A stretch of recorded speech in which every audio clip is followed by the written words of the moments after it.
Hello everyone, आपका स्वागत है मेरे चैनल पे जिसका नाम है टीचर स्टूडेंट।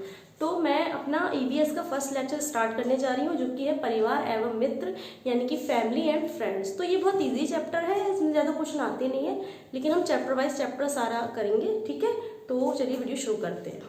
और हाँ, अगर आपको मेरे वीडियो अच्छे लग रहे हैं तो प्लीज़ मेरे चैनल को सब्सक्राइब करिएगा, लाइक करिएगा और शेयर भी करिएगा।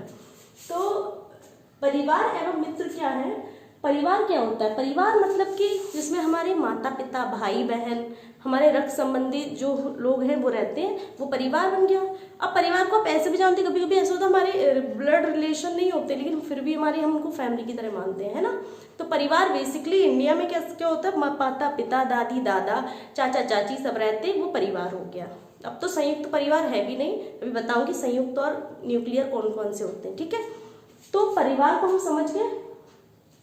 अब क्या हो गया, परिवार के टाइप्स हो गया। परिवार के टाइप्स क्या है? मेनली दो टाइप्स के परिवार हैं। एक हो गया एकल परिवार जिसको न्यूक्लियर फैमिली बोलते हैं, एक हो गया संयुक्त परिवार जिसको ज्वाइंट फैमिली बोलते हैं। न्यूक्लियर फैमिली में जैसे पेरेंट्स अपने बच्चों के संग रहते हैं जिनकी शादी नहीं हुई है ना, जैसे कि मम्मी पापा और बच्चे उनके, न्यूक्लियर फैमिली हो गई। ज्वाइंट फैमिली में दादा दादी, काका काकी, चाचा चाची, ताऊ ताई सब मिलके रहते हैं, उनके बच्चे। ठीक है, वो हो गई हमारी ज्वाइंट फैमिली जो कि अब नहीं होती है, अब ज़्यादातर न्यूक्लियर फैमिली है इंडिया में।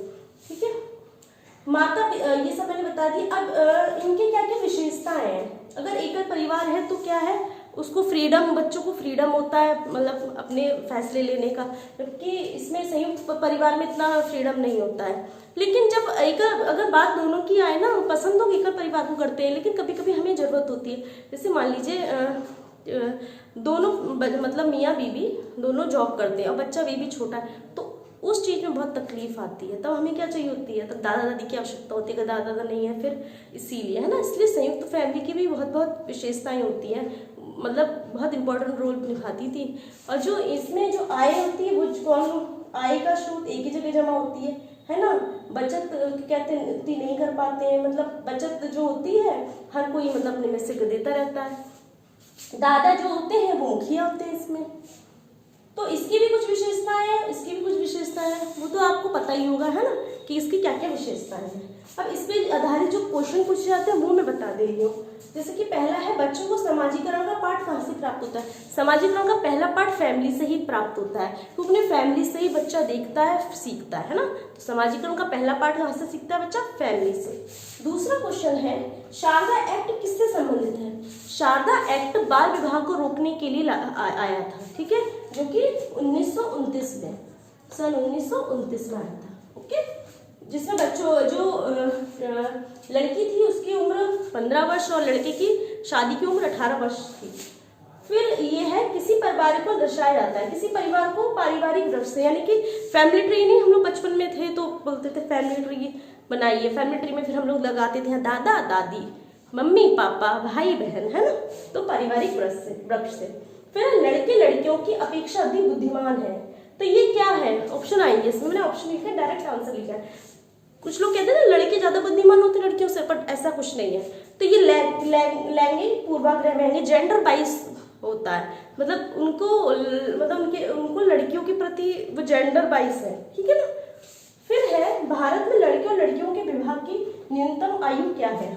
भारत में अब लड़के और लड़कियों की न्यूनतम आयु 21 वर्ष हो चुकी है, जो कि इसी साल चेंज हुई थी, है ना।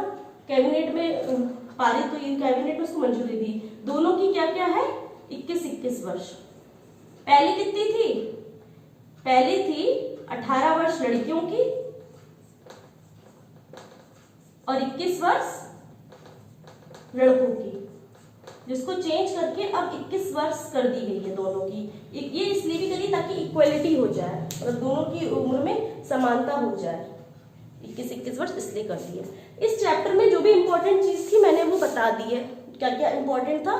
कुछ ज्यादा इसमें आता नहीं है, और जो आएगा वो आपको पता होगा। कुछ क्वेश्चन थे वो मैंने करवा दी है। होप सो आपको ये वीडियो अच्छा लगा होगा। ये वीडियो शॉर्ट है कोई नहीं, लेकिन नेक्स्ट जो चैप्टर होगा मैं थोड़ा डिटेल में कराऊंगी, चैप्टर ही छोटा था। ठीक है, ठीक है, चलिए चलते हैं। Thank you.